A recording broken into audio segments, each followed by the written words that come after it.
ഹഫ്ന, എന്തോ ഈ 3 മികച്ച പ്രതിഭകളിൽ ഏത് പ്രതിഭയുടെ പാട്ടാണ്, അല്ലെങ്കിൽ ആരാണ് എത്രയും കൂടുതൽ ഇൻഫ്ലുവൻസ്ഡ് ആയിട്ടുള്ളത്? ഞാൻ റംലത്തയുടെ പാട്ടാണ് ഞാൻ എടുത്തിരിക്കുന്നത്. ആ, റംലത്തയുടെ പൂമകളാണ് ഹുസ്നുൽ ജമാൽ എന്ന് പറയുന്ന ഒരു പാട്ടാണ്. ആരൊക്കെ എത്തിയിട്ടുണ്ട് ഇവിടെ സപ്പോർട്ട് ചെയ്യാനായിട്ട്? എല്ലാവരും ഉണ്ട്, എപ്പോഴും ഉള്ള പോലെ തന്നെ ഉമ്മയും അനിയത്തിയുണ്ട്. ശരി, അപ്പൊ എന്തായാലും പാട്ട് നടക്കട്ടെ. നന്നായിട്ട് പാടും കേട്ടോ. Thank you.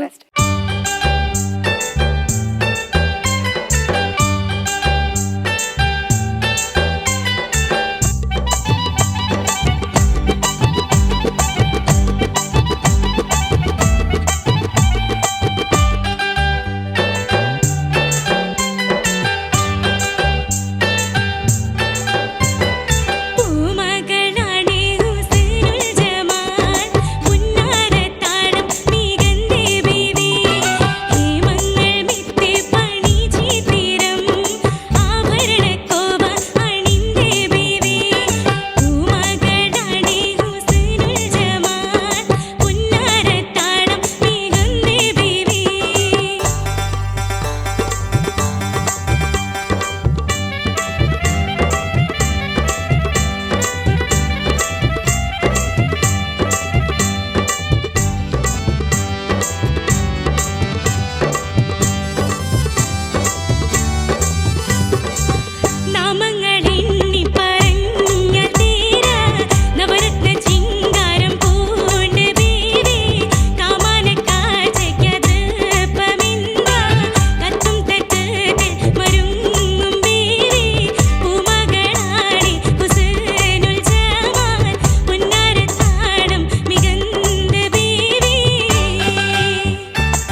ഹഫ്ന, എന്തോ ഞാനിവിടെ ഓഡിയൻസിനോട് ചോദിക്കട്ടെ, എങ്ങനെയുണ്ടായിരുന്നു നമ്മുടെ ഹഫ്നയുടെ ഇന്നത്തെ പെർഫോമൻസ്? ഇങ്ങനെയൊക്കെ കാണിച്ചേക്കുന്നേ. അൻവർക്ക, അപ്പനക്കുട്ടി എന്തോ മക്കളെ തകർത്ത് കേട്ടാ. Thank you. ഉഗ്രനായിട്ട് പാടി. ഇതില് എനിക്ക് ഇടയ്ക്ക്, അതായത് ഈ പൂച്ചയെ നമ്മൾ എവിടെയൊക്കെ എങ്ങനെയൊക്കെ എടുത്തെറിഞ്ഞാൽ അവസാനം താഴെ വീഴുമ്പോൾ 4 കോലിൽ ഒന്ന് കൃത്യമായിട്ട് നിൽക്കും. അതെവിടെയെന്ന് അറിയാമോ? പുഞ്ചിരി തന്നെ നടച്ചായലിൽ എന്ന് തുടങ്ങുന്ന സ്ഥലം. ഓർക്കസ്ട്ര കഴിഞ്ഞെങ്കിലും കഴിഞ്ഞ ഉടനെ പാട്ട് പാടേണ്ട സ്ഥലത്ത് മക്കൾ കയറിയില്ല. പക്ഷേ ഒരു 4 ബാർ ഇങ്ങനെ നിന്ന് കൃത്യമായിട്ട് അത് ആ ബാർ കൗണ്ട് ചെയ്ത് പിടിച്ച് വീണ്ടും കയറി എന്ന് പറഞ്ഞ്, മനസ്സിലായില്ലേ? എങ്ങനെ പോയാലും 4 കാല് വീഴും. അത് മക്കൾ തെളിയിച്ചേട്ടാ. ഞാൻ വിചാരിച്ച കയ്യിൽ നിന്ന് പോകുന്ന വിചാരിച്ചേട്ടാ. കാരണം അവിടെ തുടങ്ങേണ്ട സ്ഥലത്ത് മാറും. ചില പിള്ളേർ പരിഭ്രാന്തരായി പോവും, പേടിച്ചു പോവും. പക്ഷെ അതൊന്നും സംഭവിച്ചില്ല. ക്ലീനായിട്ട് പാടി, കലക്കി പാടി, താങ്ക് യു. തകർത്ത് കളഞ്ഞു. ഒരു രസമുള്ള ഒരു സുന്ദരമായൊരു പാട്ട്. അത് മനോഹരമായിട്ട് മക്കൾ പാടി, 4 കാലിൽ വീണു, കലക്കി, തകർത്തു. ഇനി അങ്ങനെ പൂച്ച എടുത്തെറിയും പോലെ എടുത്തെറിയേണ്ടി വരരുത്. കറക്റ്റായിട്ട് കൗണ്ട് ചെയ്ത് പാടണേ. Thank you. Thank you. Thank you so much അൻവർക്ക. ഷബ്നം, ഹഫ്ന എന്തോ അസലായിട്ട് പാടി. Thank you. ആ ഒരു എന്താണ്, ആ ഒരു പഞ്ചുണ്ടല്ലോ, മോള് പാടുന്ന എല്ലാ പാട്ടിനും അതുള്ളതാണ്. അപ്പോൾ ഇങ്ങനത്തെ പാട്ടാകുമ്പോൾ ഇപ്പം പ്രത്യേകിച്ചും പാട്ട് സെലക്ട് ചെയ്യുന്നതിൽ കുറച്ച് എല്ലാവരും, മോള് മാത്രമല്ല എല്ലാവരും കുറച്ച് പഠിച്ചിരിക്കുന്നു.